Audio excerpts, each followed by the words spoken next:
professor in computer science. Happy to have you all here and on the line. Tianyi's a senior graduate student in computer science. He told me something awful the other day, which is that he thinks he's getting close to graduating. So he won't be here all that much longer, so he's going to share now his tips for surviving grad school and getting a job. And hopefully you'll all come back in December when he tries to defend his dissertation and help support him as I try to keep him here as long as possible. Thank you very much, Tianyi, for talking to us. Thanks everybody for coming. It's a great pleasure to be here to talk about some thoughts and some information I collected during my journey to grad school. So I'm a 7th year right now during my PhD, and I'm doing heuristic search and robot motion planning research with Professor Wheeler Ruml. But today I'm not going to talking about my research, but some tips and for the how to survive in grad school, how to get a job, how to negotiate your job offer. All right. So without further ado, let's get started. So graduate school is tough, without questions. I get this from all of my friends, lab mates, right? So we have climbing this huge knowledge mountain to be able to achieve the boundary of human knowledge, and then trying to get through the boundary a little bit. So this I will put a lot of pointers, which is clickable links if you get the PDF, which is on my personal page. So the slides is already publicly available. So feel free to have that. So anyway, so he has Professor Mike has this huge story of how we can get to the human boundary and how to get through it. So it's a huge work. So we have to deal with the long working hours, long studying hours. Normally grad students do 60 hours per week. Then many of my lab mates do up to 80 hours. It's a really heavy workload. And then we have a very limited resource, right? We're poor grad students, all of us surviving. Even if with a TARA, we surviving with sort of 1,700, 1,800 per month US dollars, and then trying to get housing, food all together. Very hard. And then juggling many things. You have to take 3 courses, and then doing TA, and then doing research, and then even maybe trying to help with your families remote on board. Very hard time. So then the question is why we do this, right? Why it's it's so tough. what do we do it for?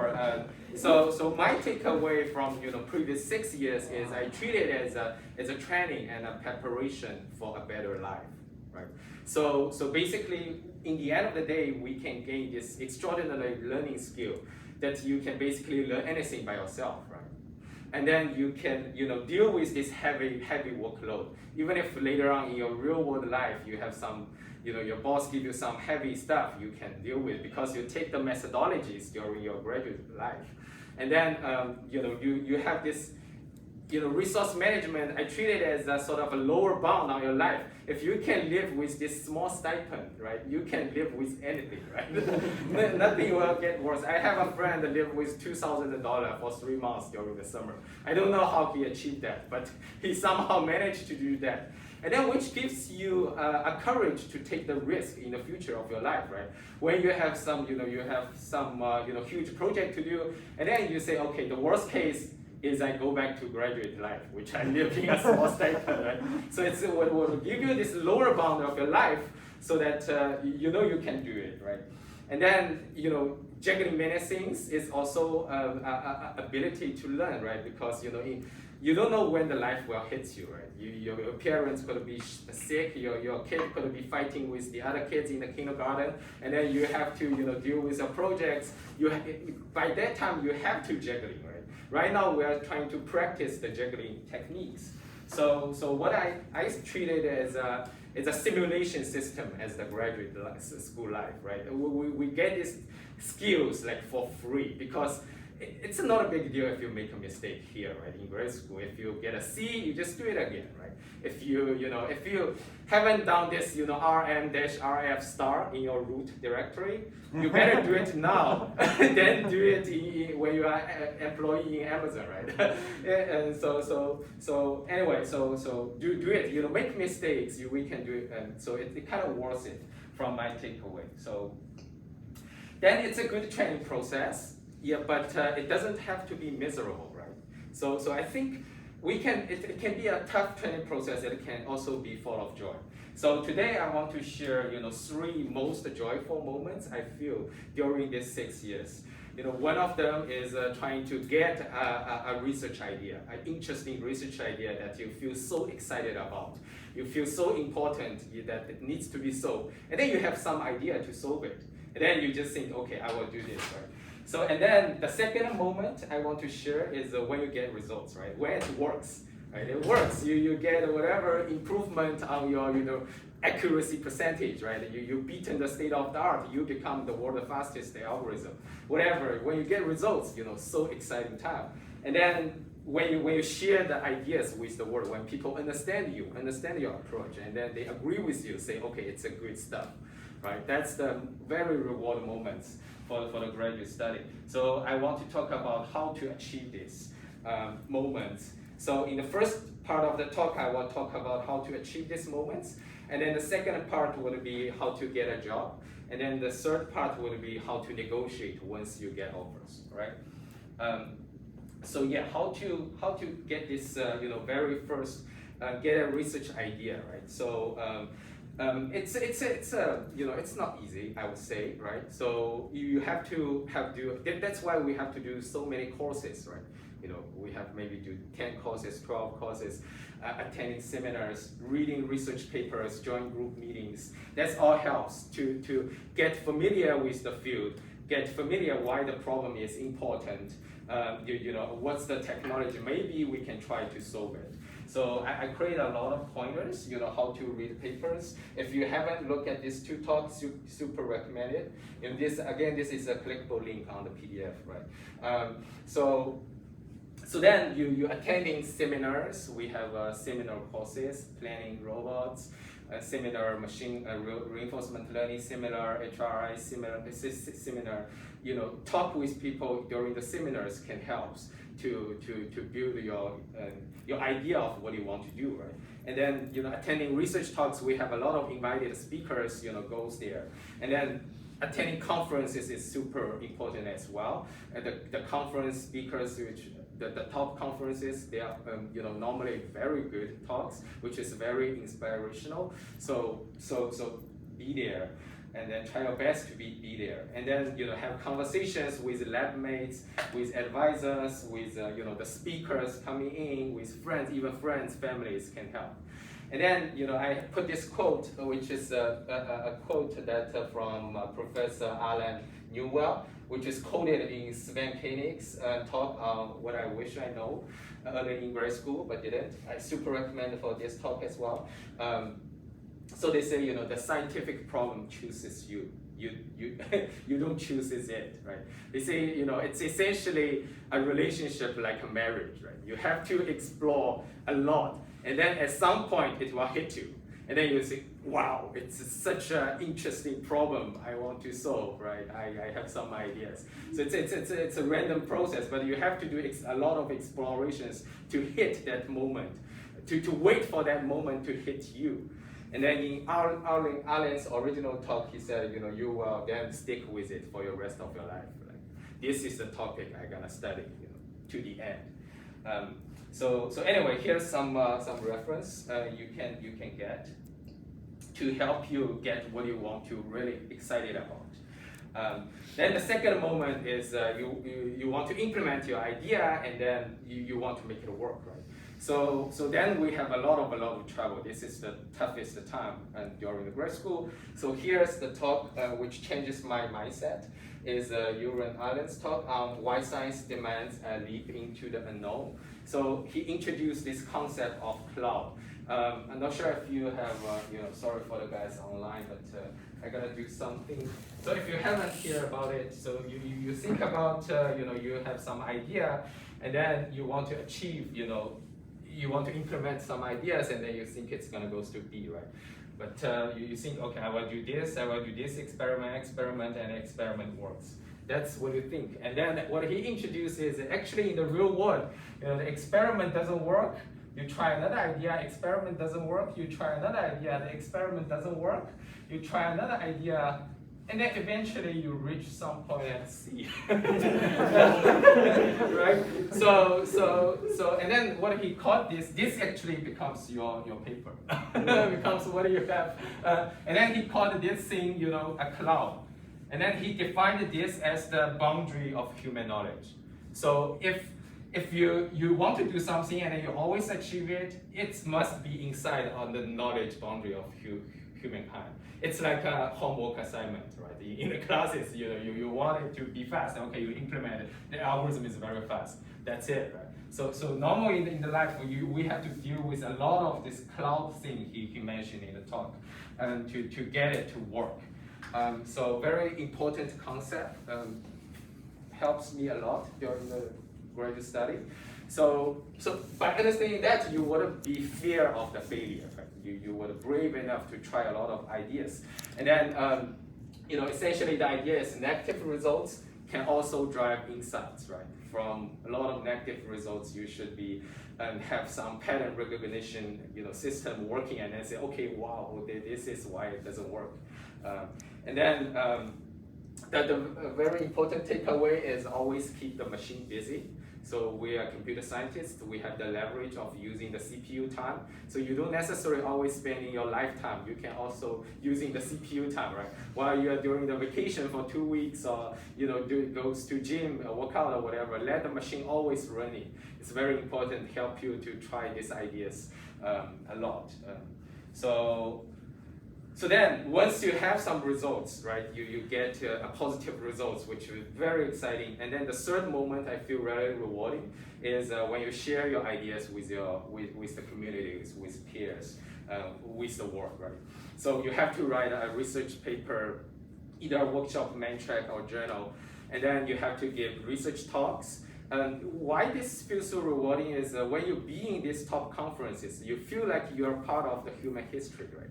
You are staying with the Turing Award owners in the same room, and then you listen to their talk, and then they listen to your talk, and then they talk with you. Wow, this is a super reward feeling moments for me during grad school, which essentially if you don't take a grad school, you cannot have that experience at all for your life. Right. So to achieve this, this is the thing helps me. Some books about how to writing, some books about how to give a research talk. Super recommend. All right. Then what you essentially do is for masters, you do this 3 moments 1 time, and then you graduate, or 2 times you graduate. And then for PhDs, you can actually have an opportunity to experience multiple times, right? So 4 to 5 times, and having this joyful moments, then you graduate. So that's my high-level takeaways of graduate school and researchers. And then here is other tips. Somebody asked me if doing TA is worth it. Why we spend time in PAC. I feel it's really helpful because in the end of the day, when you're doing the interviews, right, you are talking with your interviewers.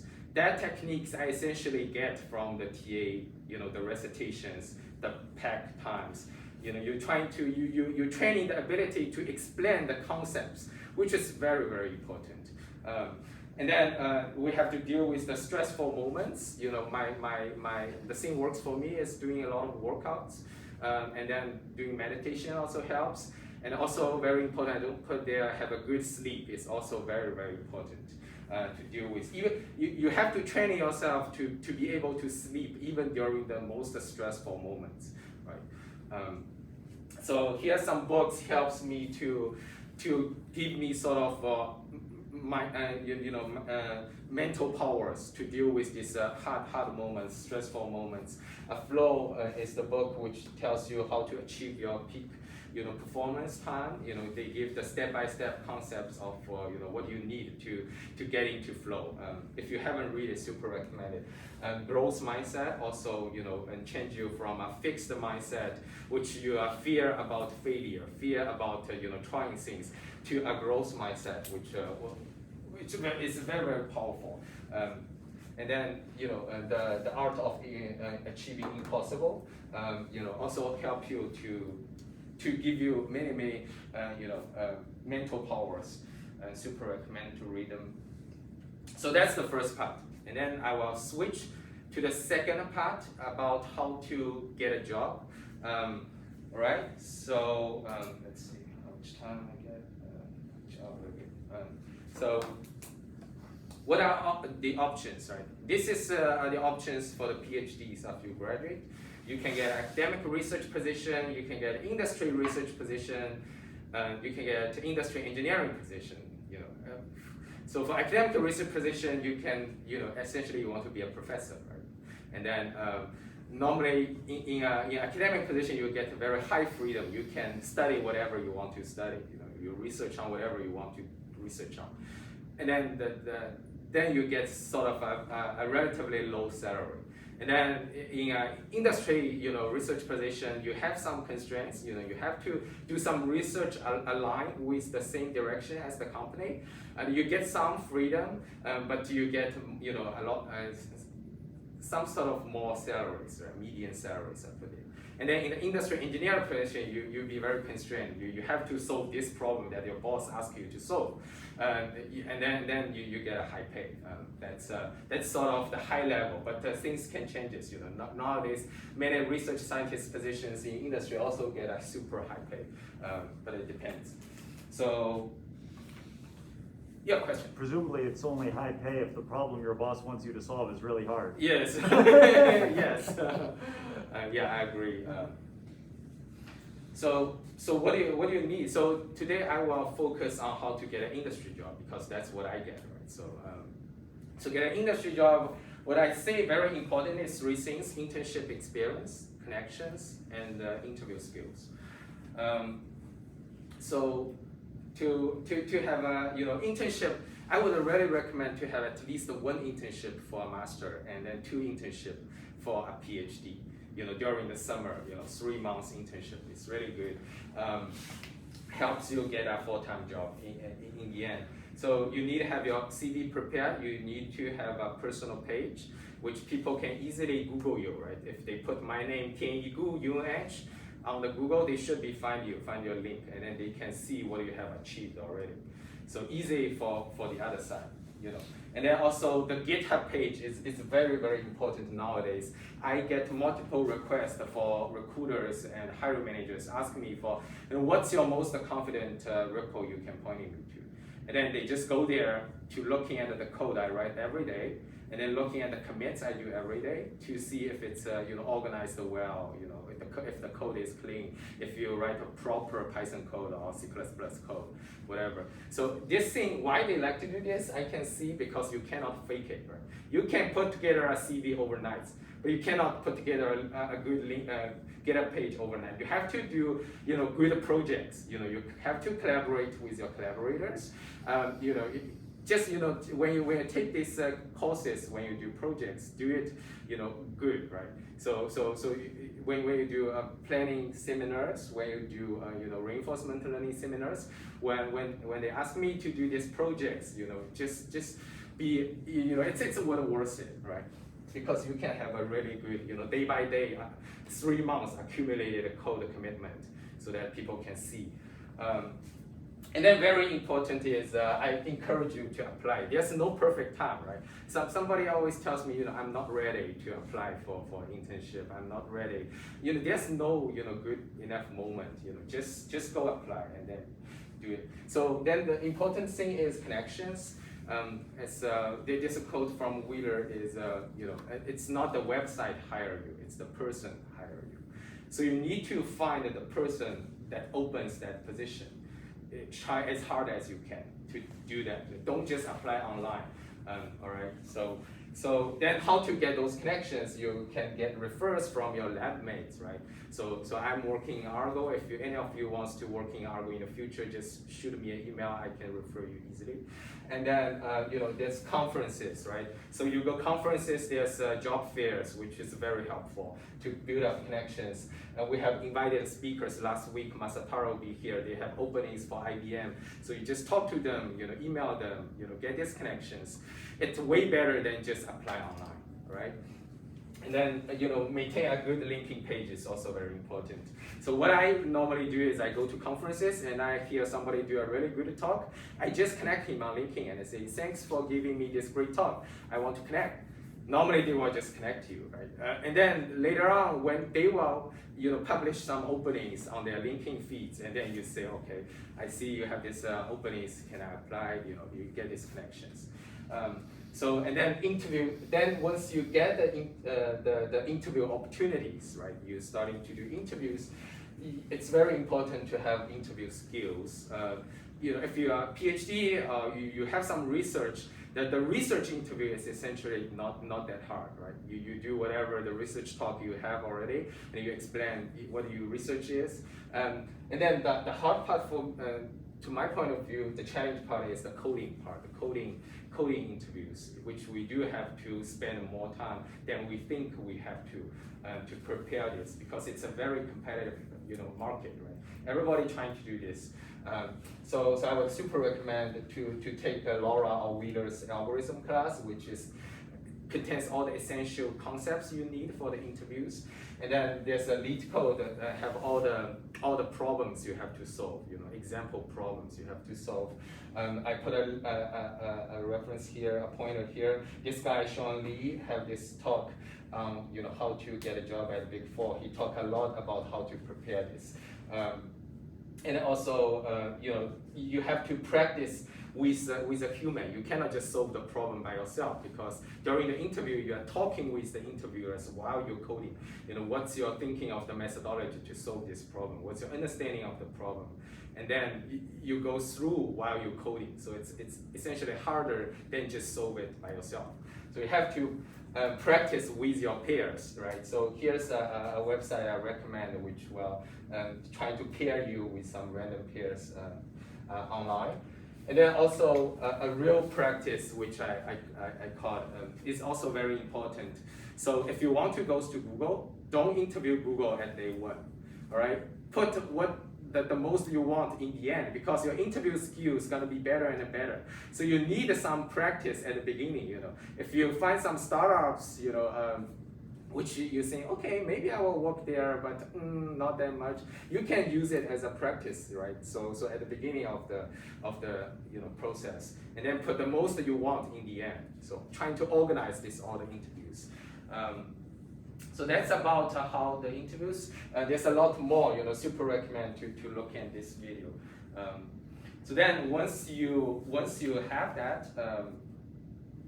Once you have the offer, right, exciting time. So we need to do even harder work is negotiation, which we have zero knowledge about. It's the core part of this talk. I want to change your mindset to a mindset to do negotiation. So should I negotiate at all? Right? The answer is straightforward. Yes, you should do it. So at this point you already be very frustrated, right? We have suffering 6 years in grad school, and then we're suffering these interviews, and then I got an offer. It's 300K. I take it. No. So because the recruiters is actually adversarial. It's on the other side. What they maximize is their goal is different than yours, right? So they were trying to closing you as quickly as possible, as cheap as possible. So there's no way they give you their limit at the first phone call. So the first number you hear, there must be some room to improve. And then that room can be easily be your 6 years tuition or 3 years tuition, easily. All right, so just think about it. So it's really important. Just do 2 more phone calls, 2 more emails. You can get all your tuition back. why not do that, right? so yeah, hold on. So don't just say yes at the very first phone call. So what you need for the negotiation is at least, I would say at least 2 offers, and then I would encourage you to try to synchronize them as much as possible. So you want to get the offer at the same time. Sometimes it's very challenging because the interview process is different. The duration of the interview process is different. For example, I applied to Google, and then Google gave me my first interview after 2 months. And then I applied to some startup. The startup gave me the interview like the day right after, right? So then you have to manage how the time you want to submit your application so that you can synchronize the receiving offer time as much as possible. Try your best to do that. So here are some general principles I want to insert that into your mind to about negotiation. So first one, don't say yes on the first phone call. Like I already tell you why. And then the second is minimize the information leak. You don't want to tell the recruiter anything. All right, they are on the adversarial side. You don't want to leak anything. Like play a card games. You don't want to show your hand immediately. You want to leak. That's your question. What sort of information? Yes, I will talk about it. So for example, they want, what do you want, right? Do you have any expectation on your salary? And then you don't say, okay, I want 300K because my lab mates get that. Don't say anything, all right? So I will tell you how. What's the right answer? Like Yes, I will show you later. Yeah, I know. So here, and then don't leak any sort of information. I have the other offer. Google gives me 200K. Can you give? Don't give them any information. Let put their cards down first, right? They show their hands first, and then you do yours. So, and then what you want is to maximize information gain. You want them to say more, right? What you can offer me?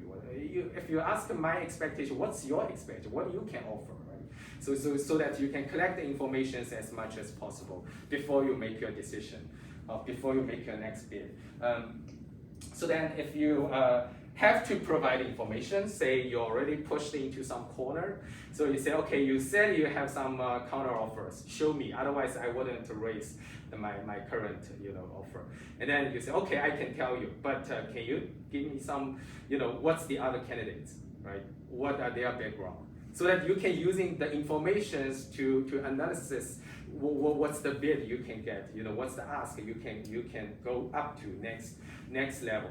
So if you say, okay, there are 3 candidates and then you are the best, right? So they have like no choice, right? So if there are 3 candidates, 4 candidates, or a pool of candidates, and then you are ranking at very low, then you know that you cannot negotiate too much, right? Essentially, you want to gain more information so that you can guess what's the limit they want to put on you, right? So then always support your ask with reasons. There's some reference page I put there. Show us how crazy the market is. If you click into that link, you can see how AI Ph.D. can be paid. On average, they have this data. And then Glassdoor also provides some company-wise salary information. And then keep in mind that a successful negotiation. Yeah, question. So while negotiating, can we cite these resources that say? Yes, you can. You can. You definitely can. You can say, okay, I find a resource that tells me the average payment should be this. It's way lower than this. Can you, Yeah, it's a fair thing because all these are public, right? So you can just point them to here, and then yes, and then a successful negotiation should always hear no. Right? You say, okay, 200K, give me 250K, and then they say, okay. Then you don't hit their limit, right? You have to you have to somehow to hit their limit. You know what I mean? So let's keep that in mind, right?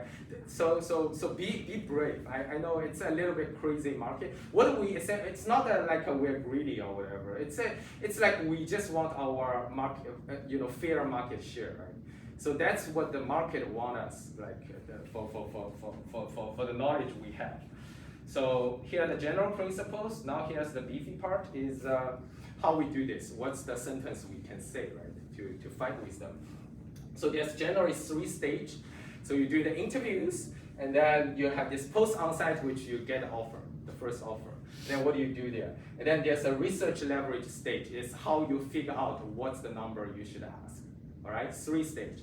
So in the first stage, what the recruiter often want is they want more information, right? They will ask, what are you looking for in terms of salary, right? So what you can say is, I'm still understanding the role and then responsibilities. I will focus that for now, and then I will wait until I know there's a match to think about the number. Right? There's a proper way to fight back. Right? You always be nice. Don't fight with the recruiter. So trying to find the proper way to fight back. So, and then what's the offer? You say, okay, I already get an offer from Google, and then I'm interviewing with you. And then they will ask, okay, what's the offer? What's the number? Can you share? And then you say, I'm just starting negotiating with them, and there's no number I feel confident to share at this point. Leak no information in a proper way, right? So what if they give us the same answer, like you asked about the other candidates, they say, we can it's very possible. It's very possible. They fight back. There's some really good recruiters. Keep in mind that they are professionals do this. They do this day by day, and then we are trying to first the time to do this, right? It's an equal. There's some really good recruiters. So I'm it can be tough, but try your best, I would say. So then in the post on-site, what happens is you will get the first phone call, very exciting. They will say, you do really good on the interviews, the hiring manager likes you a lot, the team likes you a lot. We want to give you an offer. Can you give us some expectations so we can put it together? Don't give them anything, all right? Just say, I'm super, thank you for the offer. I really like to join the team, but I'm still trying to understanding my market value. Can you put your offer first, right? So don't give them any expectation from your side. The second phone call, the target is to get a full package, all right? So they will give you, okay, I worked with the team, here's what we can offer you, right? So this is the full package I listed here, which I don't know beforehand, but I know very clear now. So you have the base, which is every year's salary, 150K per year can be a reasonable number. And then there's annual bonus, which you get in the end of the year. And then there's stock options, right? It's stock options is a little bit complicated in terms of it's a public company like Google, Facebook, or startup companies. How they value this. I create a lot of pointers if you have to study about this. Just go there, click the links, and read articles. You get more information, right? And then there's a sign-on bonus, relocation bonus, and then the leveling. They will tell you which level you start, and then the benefit, the other benefit sort of thing. So get full of this. So some recruiter will try to trick you, only tells you the base. They say, okay, we'll give you 100K base. What do you think? And then at this point you say, I cannot, evaluate it fairly, right, without knowing the full package. Can you share the full package? I know my lab mates have this package which include relocation. Do you have relocation? It includes here all of the numbers, and then just take it, and then that's it, right? And then they will say, okay, I give you the full numbers of all the numbers. How do you feel like it on the phone, right? On the phone, don't make any decisions on the phone, all right? Don't say yes right there. Just say okay, I got the numbers, thank you.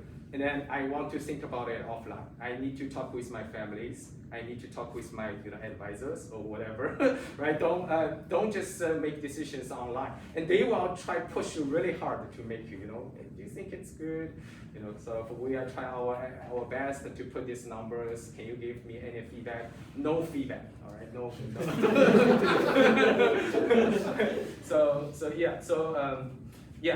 Just get the numbers. And then that's the next stage. It's called a research leverage stage. How you trying to figure out what you want to ask. Right? If they give you 200K, should you raise it to 300K or 250K? How can you figure that out? It's a very important things to do. It's called a hiring manager call and the teammate call. Hiring manager call is you calling back to the hiring manager, which the people wants to hire you. it's a twofold. It's a very important, and benefits for this call. One fold is you get more familiar with the mentoring style with the hiring manager, which will working with you for the next 5 years, 10 years maybe. So you want to be happy with that guy, right? So if you have multiple choices, you're gonna talking with all the hiring managers and then figure out which ones you want to work the most. All right, that's the benefit one. Benefit two is you get more information so that you can figure out how they excited about, how much they excited about you, and then how you can raise your ask, right? So here's the questions, like what's the interview feedback, right? So what's the weak point you think I still have, right? And then they will say something, and then you know that if there's a match, right? If you can actually do good on that, and what's the most exciting contributions I can bring to the team you think of? Why you want me, not the other candidates, right? What's the unique value you think I can bring to the team, right?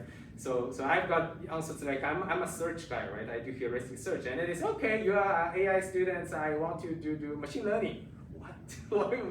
I don't do machine, do that much. My research is on planning. Why? So he don't understand. If people really understand you, they will, okay, you're a planning guy, really want your planning skills, So you can see there's a match there, right? And then, and how someone grows in this role, sort of many warm-up questions, let me know if you want more examples. And then, the most important is the last question, can I get support helping me negotiating with the recruiter? Because the recruiter is sitting in a different position as the hiring manager. The hiring manager is actually the person who wants you, right? So watch out for the answers for that question. The most excited hiring manager would say, okay, I will do my best to help you, but you need to let me know the data points. What's your other offers? You have to give me something so that I can help you. They really want you in that scenario. A neutral hiring manager would say, it's the recruiter's job to decide what's your package. So I can see what I can do here, right? I will talk to him to try to push him. And then a less excited hiring manager would say, I can do nothing about the negotiation, sorry. So you can somehow see, how they excited about you, and then you can try to push the limit a little bit up, right? So then the teammate call is also very important. You have to, call one of the teammates, better, one at your level who's just joining or joining 2 years or 1 year, and then one level up, right? Two teammates, you want to call two teammates, and then to know the inside the dynamics of the team, right? So the teammates call, who do we report to? Is the, our manager nice? Do you guys like him? Get some information from the inside dynamics. How about the teams? How the team structured? What's the difference between your level and your level up? Right? So how the manager work with you to set goals to achieve them. And then the most important thing is the last question you want to ask is, if I'm a new grad, right? I know nothing about how to get a job. So if you are in my shoes, like 2 years ago, before when you graduate, and then what do you wish you have known but you didn't, right? Give me some advice. And actually, many people were willing to share. They would say, there's a lot of turnovers nowadays in this team. You really want to think about it. Sort of, insights about the teams. That's sort of teammate call. Once you get all that information in, you need to figure out what's the next ask, right? I would say, be brave. So again, you want to hear no, right? Hear no is good. So be brave on what up you can go. So for example. Then you do like you raise 200K to 300K. This is the first ask without showing the counter offer. Although you have a counter offer on hand, don't show that. Just using the information you get. You can say, hiring managers say, I'm really the expert in planning. They really like that. I know what I bring to the table. So please, I think this is my share market value, right? Don't show the counter offer. Just using the information you get to raise it. And then you will probably get offer 2 and then have a raise, and then they will say the same thing, how you think about it, right? And then, again, share zero information or very fuzzy information like, I believe it's on the right track. We can still working on it, right? don't share anything. And then you go right to the research leverage stage 2, which you're gonna talk to the hiring manager again. Why this is very important, like I said, you want to have as many possible conversations with your hiring manager as can, because you can get more familiar with your mental style, with the dynamics of the team. And then at this time, people might always want you to talk with the CEO, CTO, or CFO to understand the stock options. The startups are in different series A, Series B, Series C, on their road to publication. So it's very different. So you have to understand all this by talking to these C-suite people. All right, how the vision of the company, is it aligned with your vision? And then don't be feared. Those guys are actually very nice, at least to me, right? They are trying to walk me through the vision of the company and then say, what's your role in this vision? So, and you can feel like how you match with the vision of the company. Then maybe on the next ask you show in your counter offer, or you have new evidence of your market value, right? You go again, and then always when they give you offer and they ask how about we do, they're always number 2. All right, so I have 3 offers. You are currently my number 2. Sorry. so even if they are number 1, don't tell them they are number 1. All right.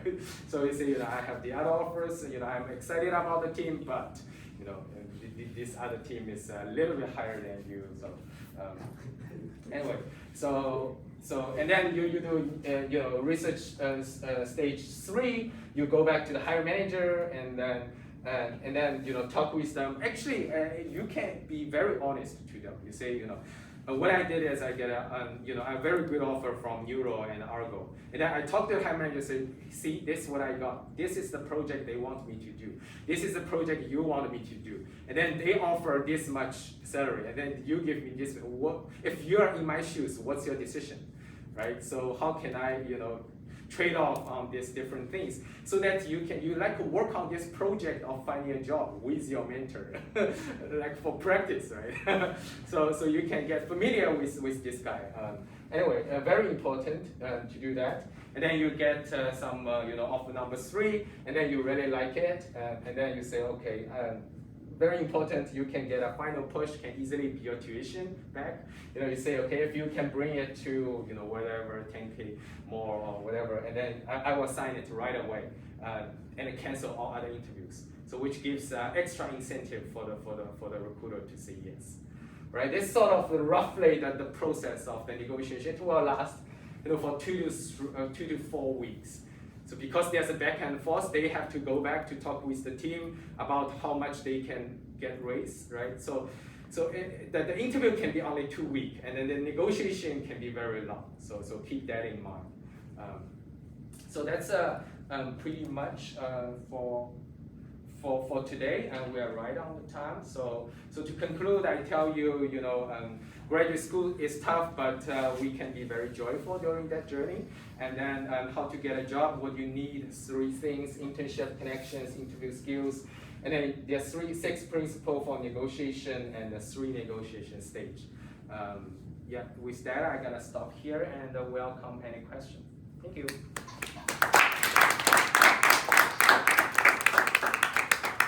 Questions, yes. So, in your job search, did you see any difference between long-standing big companies that are really rigid in their planning and their hiring process versus the startups, more dynamic? Yes. Startups definitely can be changed a lot. So what I do is I go back to them a lot. So for Google, Facebook, there were openings in August, right? There's openings in August, in March. There's a rigid time they were open. But the startups can hire anytime. They need people, so they do openings, and then they have the people. They close the openings. So you can actually do back and forth, right? You ask, hello, I've got this professor in real-time robotics, and their internship, they have openings, and then And then you go back and ask them, and they say, sorry, we're already full, right? We don't have any openings right now. We get people. And then after a month, and then you go back to him, he can say, okay, we do have an opening right now. So it can be really different. So my offer from Argo, what I do is I apply for Argo, and then the recruiter tells me there's no plan for 2022 because it's, by the time it's 6 months away, right? They don't have that plan for so long. And then I got several offers from the other place. And then I emailed them back, say, okay, I have to make my decision because I got offers from the other place, your competitors, right? And do you really want to? I really want to be there. Can I get a chance? And then the hiring manager connection I have immediately assigned me to another recruiter, which organized all the interviews, and then in the end I got an interest. So it can be different. How about the type of offers that they give you? Like, are they rigid in like big tech companies like Google and stuff, and like the startups are more like flexible, or it's vice versa? So I guess it's depend on the position opens. So if it's a new grad openings for masters, there wouldn't be too much room, I would say, because they are hiring 100% at a time, right? Everybody should get the same. So that's not much you can negotiate. So it depends on the position. Yeah, depend on position. If the team really needs a reinforcement learning guy, right? Really needs a search guy at this point, and then that guy can decide, how much they can go up. So a more specialized position would be more flexible to negotiate, I would say. Yeah, question. Do they have any flexibility between how much of the offer is going to be in stock versus base and things like that? Yes, very flexible. The recruiter actually asked me, are you a cash person or a stock person? And then the recruiter, walks through me, say, okay, if you get this, 500K, stock, they can be 3x or 5x when we go public, right? If you get 500K cash, it's only be 500K cash. So, but you take the risk if we don't go public. Your stock option gonna be just papers, right? just papers. So you have to trade off between the risk and the cash you want. So different people have different flavors, right? So somebody a cash person, somebody not. So it depends. Like Ling and I are a different person. I'm a risk-taking person. I like stock options, and then Ling like the cash. So yeah. Cash, right? Yeah. So yeah, different. Question on Zoom? Yes, go ahead. Maybe this goes along with the master's versus PhD flexibility question, but I'm curious, have any of the recruiters told you, here's the offer and we need your response by this date? And Yes. So how did you handle that? Yes, good question. So deadlines, because remember the recruiters wants to closing you as quickly as possible. That's their goal. And then you don't want to do that. So what the techniques you can use is you go directly to the hiring manager. So what I have experienced is the recruiter say, okay, I give you 2 weeks to sign this offer. Otherwise, I will consider other candidates. And then you directly call hiring, during the hiring manager call, you raise the concern. You say, okay, the recruiter tells me I only get two weeks, but this is my lifetime decision, right? So it's not an easy call. So can I get more time? The hiring manager would help me. I get the straight answer, like, don't hear about the recruiters. This guy is, I will figure that out for you. Don't worry about the deadlines. Do whatever interviews you have to do in the rest. And I want you to be willing to be here, not be forced to be here and work for me, right? So yeah. So this is one way you can resolve it. I would say. Does that make any sense, Steve? Yes, perfect, thank you. Thanks. All right. Any other concerns, questions regarding different points? So I'm here just shooting an email if you want a conversation, or email me what's your concerns. Yeah. So about the preparation phase. Yeah. Did you have any routines for like solving interview questions and Yes. stuff like? Yes. I just want to hear some numbers, like Yes. how did you do it? Yes. So I would say 200 numbers, 200 questions on lead code is the base. You have to survive these interviews. And then if you go up to 500, then you will be very good, right? And then you somehow divide this into daily work, right? So what I do is 3 problems a day, and I do 3 months, sort of the workload to prepare this. But I already, when I apply for internship, I already do some practice already. So it's accumulated, effort. But you do have to achieve like you see a problem on LeetCode, and then you can think of the methodologies, the approach you want to take. You can say, okay, this is a dynamic programming problem. This is the problem I want to use a heap. Very quickly. You cannot thinking too long on a real interview. So you have to be. Time yourself. Sorry? You time yourself when you're solving. Yes, you time with your friend. You practice with monkey, and then you only give these 30-minute sessions. That's what they do in this prep as well. Yep. Do you recommend that people check out these services that help people with negotiation, or is that like? Yeah, it's. How much do you recommend that? So for me, I feel all the knowledges I share with you today about negotiation is I get from them, and I pay something like 40K to them. So it depends, right? So there's other options, other services as well, because we are not professionals to doing this, right? It sometimes do feel stressful, and then it depends on your personal situations if you are willing to. And then they're actually very nice on that. You don't have to pay this right away. You can pay this after you get the real job. So and then they charge on the difference you get, the first offer and then the last offer. And then they charge on the difference, 15% on the difference, something like that. So you can consider, there's many, free videos they created, which is very helpful to get at least some knowledge about negotiation.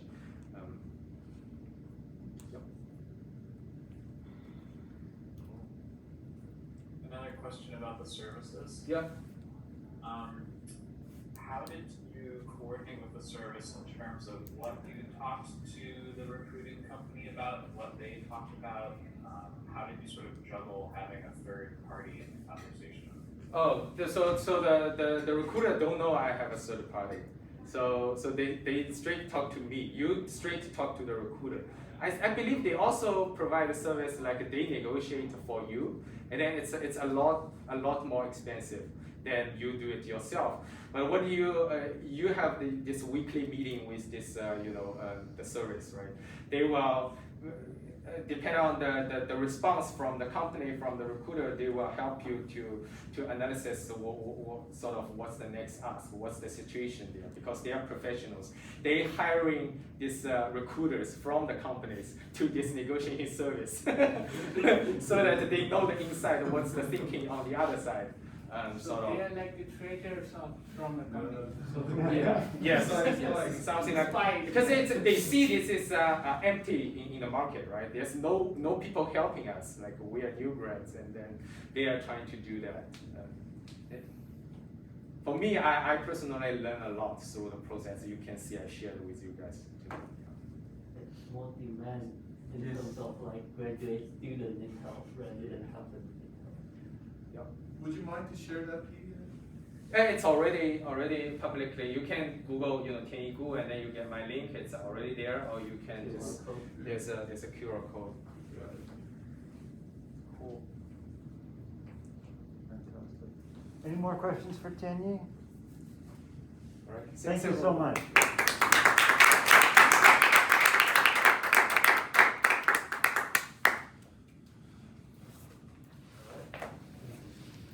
Perfect timing, perfect everything. Yes. Hi guys. Thank you. Thank you, Johnny.